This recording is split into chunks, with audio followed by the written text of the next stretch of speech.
December 1993. Pablo Escobar's era is nearing its inevitable end after years of brutal cartel wars. Tens of thousands of Colombians have died in violence, and for years the entire country has lived in constant fear. Escobar is fighting on three fronts: the Colombian authorities, U.S. Special Forces, and the deadly Los Pepes group. Los Pepes, whose name literally means those persecuted by Pablo Escobar, were secretly funded by the Cali Cartel. On the morning of December 2nd, a Los Pepes member accidentally spots Escobar hiding in the Medellín slums.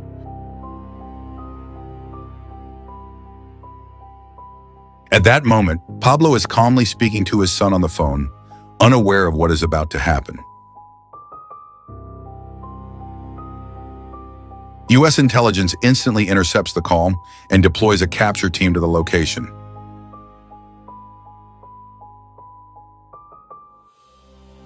Just minutes later, the most notorious drug lord in history is shot and killed.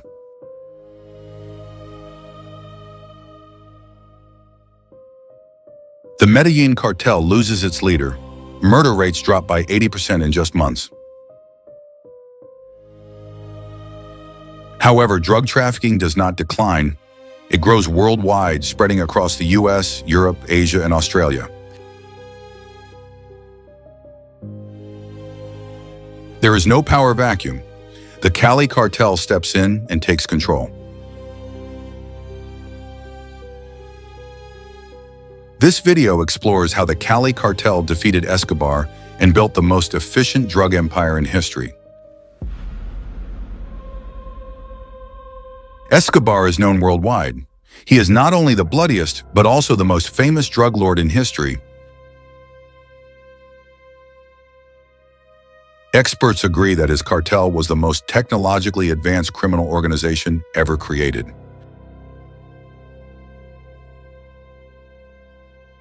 This video will reveal who came after him and how the Cali Cartel managed to defeat El Patrón.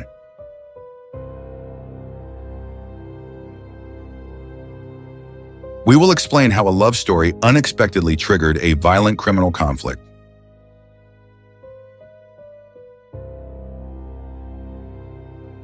You will see how one of the most efficient drug empires in history was built.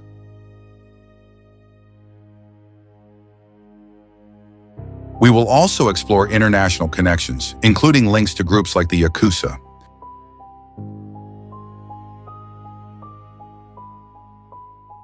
And finally, we will look at what Colombian drug trafficking looks like today.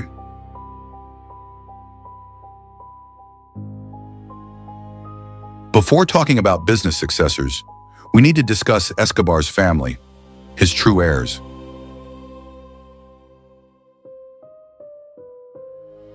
Many feared that his relatives would rebuild the Medellín Cartel from its ruins.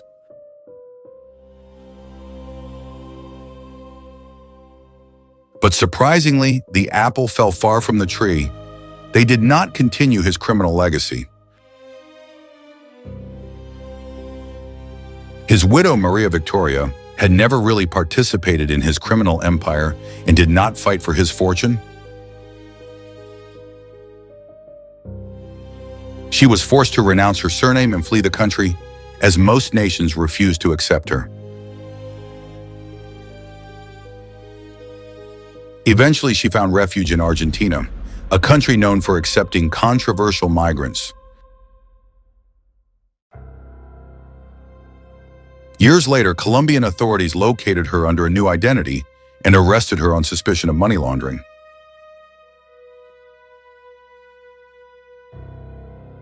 She spent several months in prison, but nothing was proven and she was released.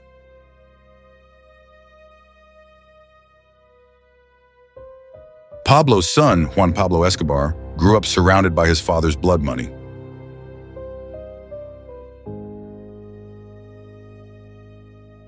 Archival footage shows him as a child in Las Vegas casinos and at boxing matches.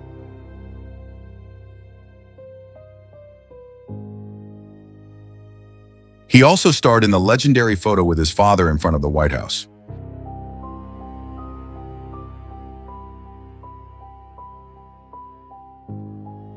Escobar died when his son was just 16.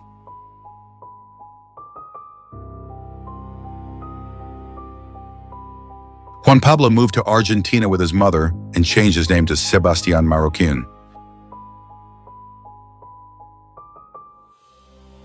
At first glance, it seemed like he might rebuild his father's empire like Michael Corleone.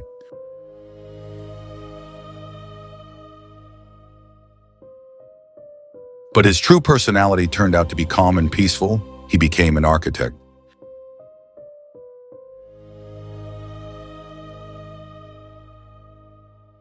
He also works with his father's cultural legacy, appearing in interviews and lectures. He often speaks about Pablo as a caring and attentive father, while acknowledging his crimes. But it would be wrong to say he is trying to justify his father. The truth is much more complex. Escobar's son became one of the harshest critics of the Narcos series, calling it overly romanticized.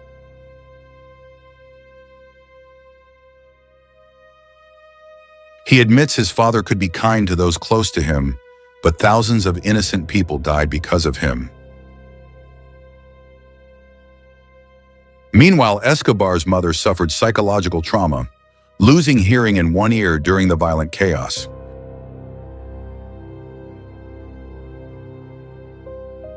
At one point, she even tried to commit suicide due to paranoia and fear.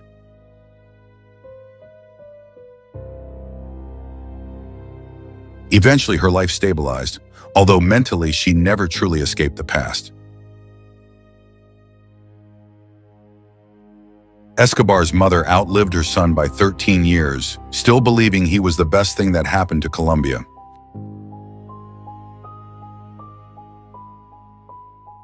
His father, Abel, always deeply regretted the path his son chose.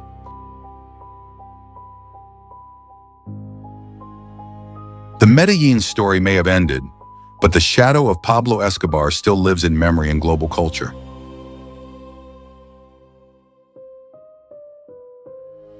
Meanwhile, the world of drug trafficking has not disappeared. It has simply changed shape.